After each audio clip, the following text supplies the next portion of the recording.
Alright, we are plugged in and way weird here. Plugged in, ready to go here on, for round two possibly. For me, anyway, I don't know about for y'all, but on Friday, December the 19th, because I just did the Advent calendar video, your Advent event for the day, and it's like, as I was discussing over there, if you haven't seen that one yet, I kind of let the day get away from me. So I got home from work, and it's like, I was ready to lay down, and I definitely slept this morning. I did. I slept. I got up, took my medicine, my alarm went off, and I almost just said fuck it and just laid there, but I'm like, I have to pee anyway, so I might as well get up and pee and take my medicine. Then I laid right back down and went back to sleep for about another hour or so. Then I ordered McDonald's. So I have ice cream waiting for me.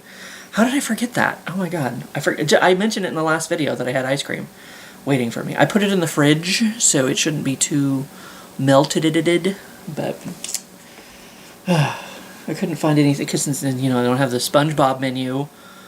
I don't really care about the Krabby Patty at Burger King, but I wanted to try, like, the berry pie, Patrick's berry pie, the pineapple slush thing, whatever that was. That sounded pretty good. I mean, I guess they still got the cheesy bacon tots, but I'm kind of like, I don't know. I guess I could order something else. I don't know. But it's like, you know, I was looking through stuff. I was even looking through, like, one-man band food truck.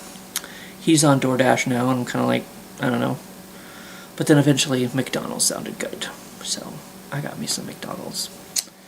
And some buy one, get one free nuggies, but those are in the fridge. I put those in the fridge. I'm like, I'll eat those some other time, you know. But yes, and then after I finally got up, I've just kind of been sitting here listening to music, dicking around on the internet, not doing a whole lot of anything. And now it's like 3:15 in the afternoon, so... And I am going in for overtime tonight. I am going in for overtime for the next 2 weeks. Would you consider it... I mean, if you count this week, technically it's 3 weeks. Because you can schedule 3 weeks in advance, or whatever. And, he almost fired me today. Preston almost fired me today. Because he was looking for... I guess there's something like... It's called Associate Initiated. But he selected Associate Terminated. When he was adding me to the schedule, and he's like, wait, no.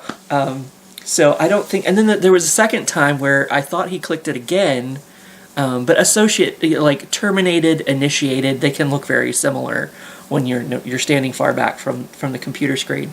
So he's like, well, if I come in tonight for overtime, and they're like, I guess I can't even clock in. And they're like, oh, I guess you're fired. Fuck.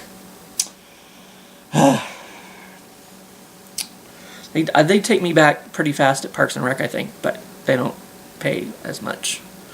So, you know, at least until maybe I was unfired. But I'm sure if there was an accident, they could take care of that fairly quickly, I would think. But yes, and that's what I was realizing. It's almost time for, you know, of course, Christmas is next week. I ordered the last 2 presents I needed. Because Mom was here yesterday. Mom came down, and we did a little bit of shopping, and then whatever I had left over, I ended up looking up online and ordering, so... They should be here. Fudge. But yes, Mom was here. I don't know for sure if she's going to be here this weekend or not. I don't know if she found everything she needed exactly. She's not really sure if she's going to be here this weekend or, you know, whatever. So she heard me say something about going in for overtime, so she might be just thinking that she's going to stay out of my way or whatever. But, you know, it's whatever. It's whatever. Because I even asked my manager that's been adding me to the schedule, because technically it's his day, so he is the one that usually adds or asks me if I want to be added to the schedule or whatever. And I was like, you know, because I assume at the beginning of the year they're gonna, because usually, you know, business slows down, they stop offering overtime at the beginning of the year. But he's like, they haven't said anything yet, and I'm like, I kind of hope they do, because it's like, I don't know, like now that I'm going in for, but it's like, I told him, I'm like, maybe my New Year's resolution could be to stop doing overtime. Maybe, I don't know. We'll see. But he's like, no, you can't do that. I'm like, you almost fucking fired me. Shut up. How dare you, sir? Oh. But yeah. Because I just kind of assume, I'm just kind of like, if I can make it, because I've been doing, how many, I've been doing this, when did they start offering overtime? I've been doing this for a couple months now, I feel like. I don't know. And I just kind of like, I can see the light at the end of the tunnel. I'm like, I assume at the beginning of the year, they're going to say no more overtime. I assume.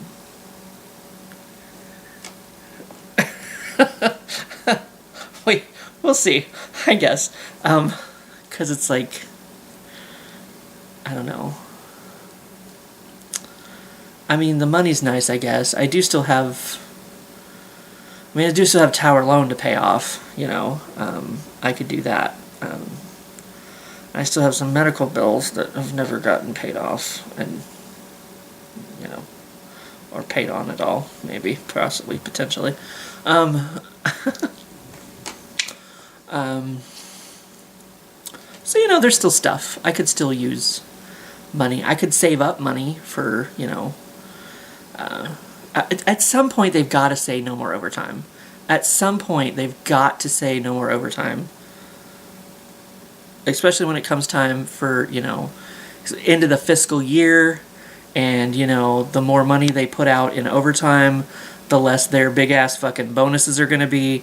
So, yes, very soon, I would say, they're going to be like, ah, no more overtime. Because they get to a point, like, where they stop ordering, like, paper towels for the break room because they're trying to save money to make their bonuses bigger. So at some point, very soon, though that could be a whole nother, well, the end of the fiscal year is February. So, I don't know. I don't know how long in January they'll allow overtime, but hopefully not very much longer, because it's like, if they're, oh, sorry, no more overtime. Ah, sorry, no more overtime. You know? Dang it. So, I mean, when it started, I needed it. I needed the money, and then I made my money moves, you know, and then I was like, oh, I don't really need the money as much anymore. But I guess I'll stay the course. Stay the course. Bring back the W. You know.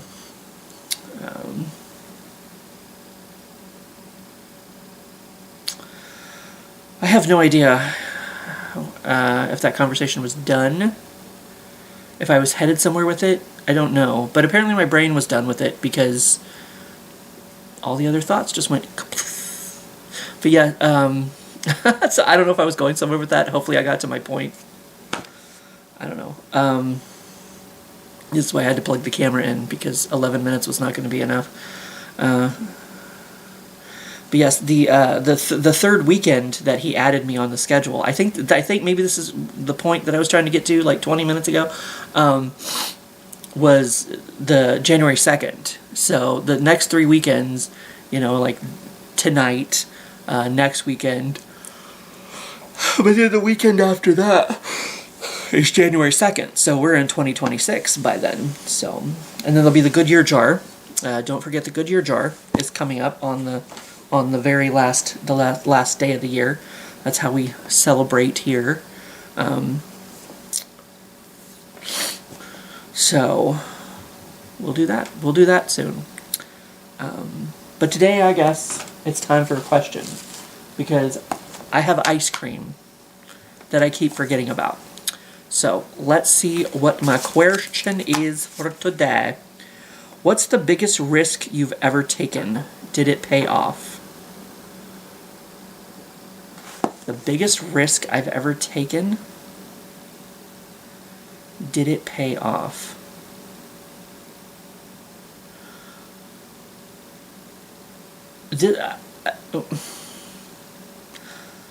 this is going to be a difficult question to answer because I am not much of a risk taker. I get the biggest risks, I guess, that I would take is my money moves that I made. I mean, you know, I make not necessarily calculated risks. I don't know. Like, that's how I got me in the snowball. Many years ago, and I have reconnected with him on, of all places, Snapchat. I never go on Snapchat, but you may remember from way back in the day, Pampers Pete. He told me that once, many, many moons ago, about, you know, be careful of the snowball. Because it was like, you know, I would borrow money, and then I would, you know, I would need money, and I'm like, well, I guess I'll just borrow more money. But that's fine. I'll get it paid off. And not really necessarily believing that, but doing it anyway, because I had, you know, I kind of had to do something. That's how I got to a point where it's like I finally had to get... I should have done it years ago. I really should have done it years ago. I could have done it any time. The only person I have to blame is myself for getting myself in that situation and then not getting myself out of it by getting a second part-time job. That's why I worked part-time seasonal Parks and Rec for the last 3 years, is because I was finally trying to get everything under control. And I think it is now. I think it is now. I have no payday loans. I have no, you know, online revolving line of credit or whatever the fuck they call themselves, like CashNet USA and blah, blah, blah, blah, blah. I have Tower Loan. I do still have Tower Loan, but I'm working on, you know, paying them off. And it's a lot easier when you don't have, you know, payday loans and online revolving lines of credit. It's a lot easier. A lot of extra money left over. So those were risks, I guess. Even though I knew, I was kind of like, well, I should be able to pay this off. I should, and you know, and then the next one would hit, and then the next one would hit, and I'd be like, okay, well, I eventually will pay this off, maybe somewhere, or I'll get this under control. It'll be fine. It'll be fine. And then it was not fine. Those were not risks that ended up paying off. I mean, it was you know, it was a lifestyle for a while. It was sustainable. I don't really know for sure exactly what happened, but it kind of got out of control at some point, and I didn't do much to try to rein it in, other than borrow more money. I'm like, well, yeah, that's a good idea. You know, so that's not a risk that paid off, because I'm not much of a risk taker, really. I play it safe usually. You know, I've worked for the same company for 19 years now. You know, like I don't really. I mean, I go all the way back to coming down here for college, for my first year of college. And I almost starved myself one night because I didn't want to go to the dining hall by myself. And, you know, I quickly learned, I had to have one of those conversations with myself. I'm like, this is stupid. You are paying for a full, like, unlimited meal plan. You need to eat. Go eat, you dumb dipshit. You know, because I quickly learned that... Robert and I were going to have very different schedules. We're going to have we didn't have the same classes. We didn't have the same, you know, Robert, who I've known since 4th grade. I've known him. He was my security blanket when I came down here. And I moved, you know, an hour away from home. I went to college an hour away from home. Not that, I mean, I didn't want to be an adult in the first fucking place. I didn't ask for this. This is not my responsibility. This was done to me. You know, so, I mean, I didn't even take a big risk there either. I mean, at least I didn't know what I was going to do. I was kind of like, well, college, I guess? I don't know. I graduated high school, and then I'm like, well, I got to do something. And then it was like, I guess I'll just go do more school? Like, that's what you're supposed... It's kind of like that, there's that movie with Jack Black and, is it, Tom Hanks' son, I think, is in it. It's called Orange County, or whatever. And then I just it's, you know, it was highly in the commercials and stuff because his mom asks him, she's like, why do you want to go to college so bad?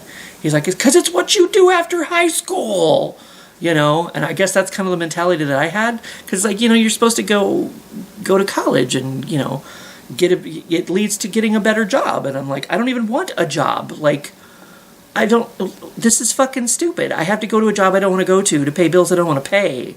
Who did this to me? So it's kind of like, I guess I'll just go avoid the real world and go to college for 4 years, which turned into 5, which turned into 8, because I went and did grad school too. But yeah, like, I was not, like, you know, I knew Robert since 4th grade, and I'd been down here before to this college because there's Boy State, and Robert and I, there again, actually we were the only 2 that apparently applied for it that year, so we came down and did Boy State here, so I kind of was already familiar with the campus, kind of, but it's kind of like, well, I guess I'll go to, yeah, but I didn't move a state away, you know. I didn't move across the globe or anything, you know. So I've never really been, I guess I've always pretty much played it safe. I've never really been a risk taker that I can think of. Like, even one time I remember, once again, my other lifelong good friend, Jason, who I've known since 1st grade, we were playing out at I guess they must have lived at this farm, but not for very long, or I only remember being there like once. But there was this barn, and there, of course, was the loft, and there was the window, or whatever you call it, I don't know, and he jumped off of it, you know. And he was like, come on, go ahead, jump. And like, I was sitting there on the ledge, like, waiting to jump, and like trying to talk myself into doing it. And it didn't look that far down. I mean, honestly, you know, it's like, I probably would have been fine.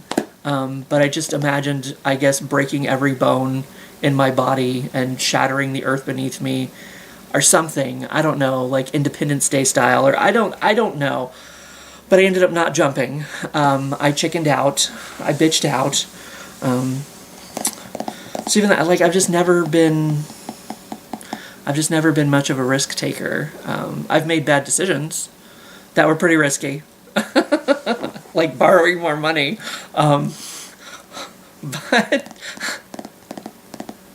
I can't think of any time, because it's like, I mean, I didn't even think about moving out until Mom was getting ready to move from the house that, you know, we'd grown up in. I mean, pretty much. She was the one that asked me. She's like, when you graduate from college, are you going to move in with me, or are you going to, you know, move here to Warrensburg?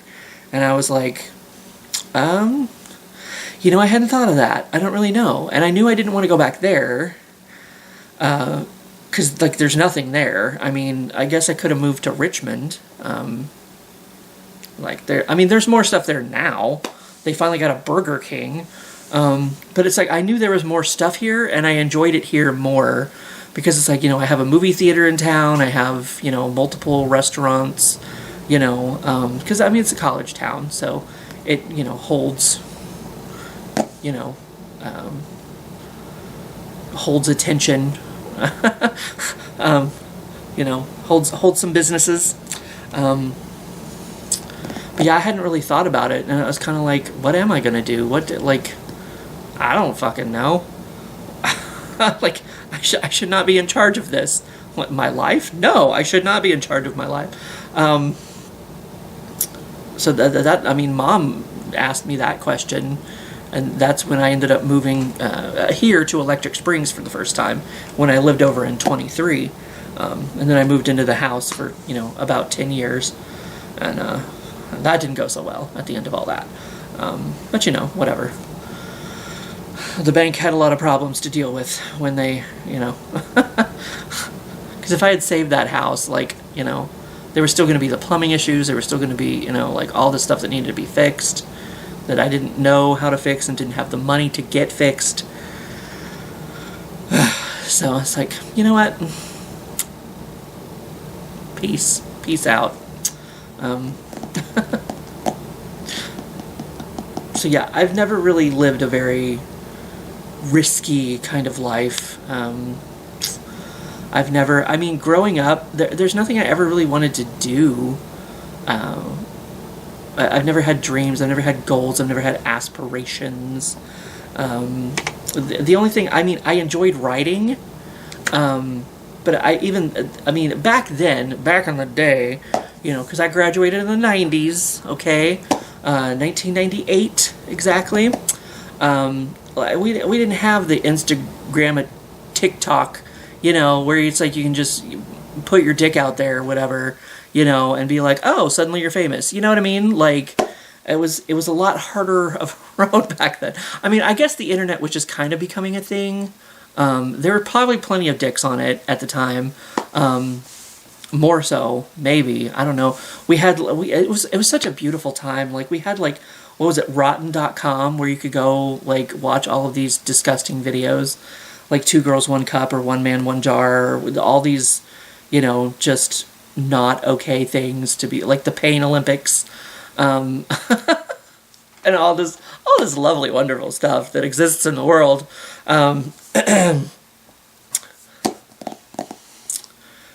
You know, so it's like, even then I knew, but you know, that was the kind of my thing with writing, is I enjoyed it. It was a hobby. And if it became how I put a roof over my head or food in my stomach, it was going to be a responsibility, and it was not going to be fun any longer. And that's kind of what happened to me in college was, you know, I took the creative writing classes, and then it just kind of wiped it out of me. It's kind of like, it just wasn't fun. It just wasn't enjoyable anymore, because I had to do it. I was being forced to do it for, like, you know, to get a grade. And it's like, I was just writing a bunch of bullshit that I didn't even really care about, you know, just to have something to turn in. So it's like, you know, I still have a lot of fan fictions out there that I need to, like, continue or at least finish. Like the Nadesco Badfic, I really need to finish. I'm like 2 chapters away from finishing that. And that's including, like, an epilogue. I think I'm like 2 chapters away from finishing that. So it's like, I couldn't even tell you the last time I touched that. I don't know. But back then, you know, in 1998, you know, I was enjoying writing my little fantasy story. That's actually part of where Martheev comes from, is characters in my books that I kind of modeled after myself or who I wanted to be. I have a whole video, maybe I'll link it below or something, of like what the hell's a Martheev, I think is what I titled it. So, you know, like, there's characters in my stories that I modeled after who I suppose I would like to have been. You know, a little bit more braver, maybe a little bit more of a risk taker. You know, but it's like, there just wasn't, like, it was a pipe dream, you know, like they say. It's like there wasn't any real way to, especially, like, you know, in a small town in the Midwest, in a string of small towns, you know, it was like, my town had like 500 people. I mean, you know, there's Kansas City, there's St. Louis, there's, you know, I mean, I could have really taken a risk and, like, moved to, like, New York City or Chicago or something, or Los Angeles. That's where everybody goes, though, you know, like, that's probably what you would have had to have done back in the day. But, like, I mean, there were outlets, like, I even know there's, I found out there's, and I mean, I haven't seen a movie come out from, oh shit, what's the name? Wicked Pixel Cinema. I don't know if Eric Stans is still making movies, but, like, that turned out to be a movie, like, a movie company here in Missouri that, like, made horror movies. You know, Strange Harvest, I believe, I came across it on Netflix once. And I saw the girl, and she was wearing, like, a shirt for some kind of cafe, and I was like, does that say Missouri? And it did. I looked it up, and I'm like, oh, there's this, you know, there's this movie. So, like, the independent, you know, film industry. I mean, Nick made a movie. You know, hell, I have an IMDb credit to my name thanks to Nick from Nick's Video Diary. You know, I mean, it can happen, you know. It doesn't mean it's going to happen, and it probably won't. But definitely back in the 90s, you know, like, it was even more of a struggle. It was more of an uphill battle, you know, so it's kind of like, well, that's never going to happen. Kind of, you know, I mean, I guess that's a defeatist mentality, and maybe I shouldn't have adopted it, but I did, and it's kind of like, you know, that's not gonna go anywhere. That's not gonna do anything. And then, like I said, like, if it became a responsibility, that's what happened with me in Dungeons and Dragons, is that I enjoyed Nick's games. You know, they were always entertaining, and, you know, he always kept the storyline going really good, but it became more of a responsibility than just something fun to do with my friends and have a good time, you know, like, and now I have commitment issues. Like, somebody was trying to get me involved in their Dungeons and Dragons campaign, and I'm like, I don't think I can, sorry. Like, I can't be tied down to a Dungeons and Dragons campaign that meets like once a year. Sorry, too much, can't do it. No, I think they were talking about meeting a couple times a month, maybe. I can't remember. I don't know.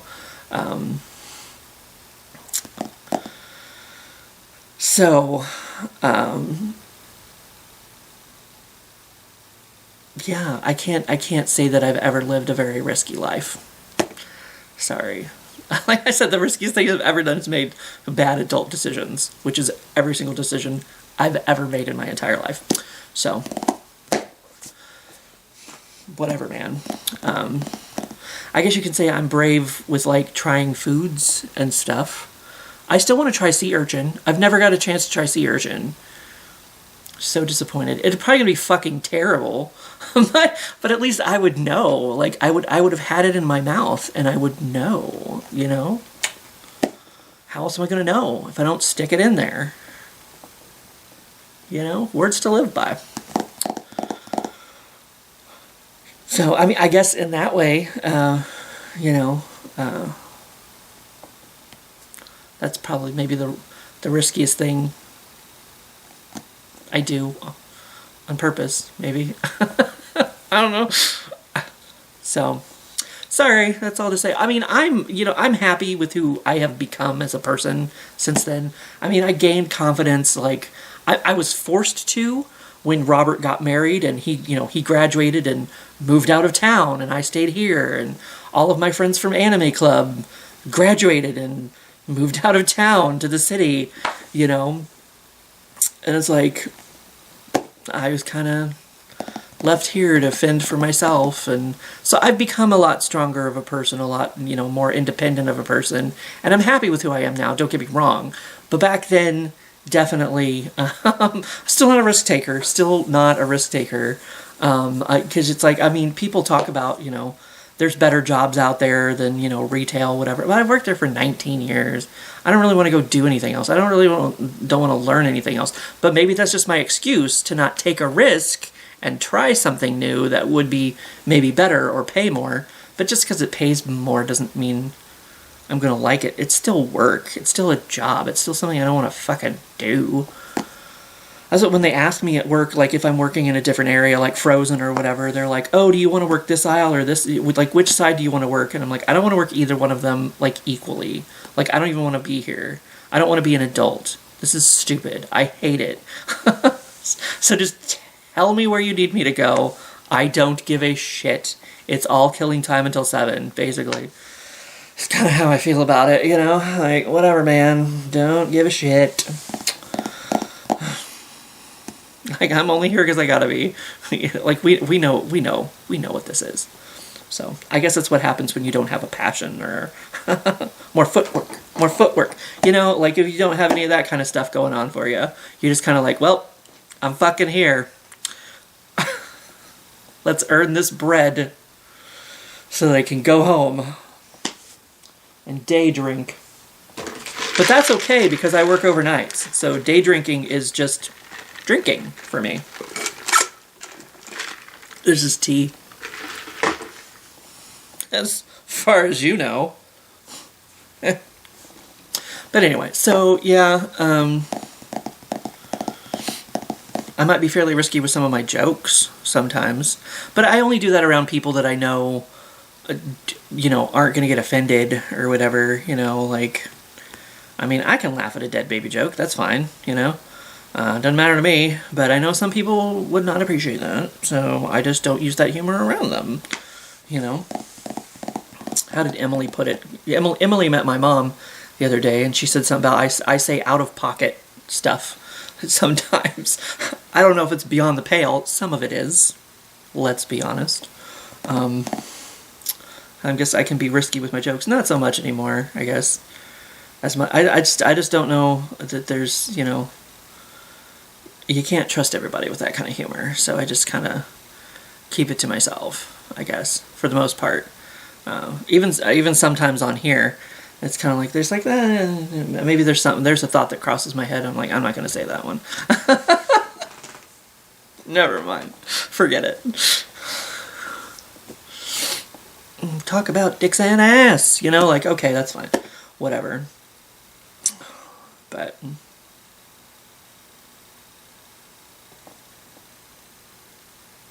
that's about that. That's about it. So yeah, can't say I've ever lived the riskiest life. Maybe some of my little adventures. You know, when I crawl out onto the rocks and stuff.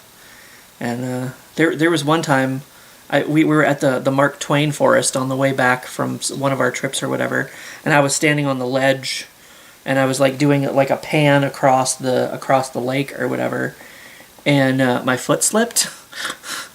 And I was like, you can kind of see it on camera how I kind of go like this for a second, and I'm like, whoop. Okay, didn't die. Fine. You know, let's continue. Yay, didn't die. Sometimes I can get myself into precarious situations. Not as much anymore, because once again, I don't know. I'm just not much of a put forth physical effort person as much as, not that I ever really was, but, you know, whatever, man.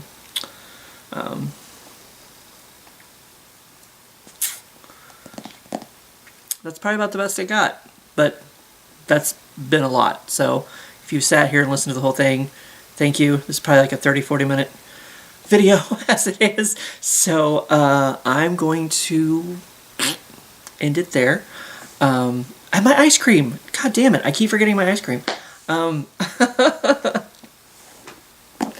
going to get my ice cream. And I will put Advent Event video here and the What the Hell's a Martheev. I will look that one up and link it here next to my face and below in the description area. And other than that, I'll see you for what I see.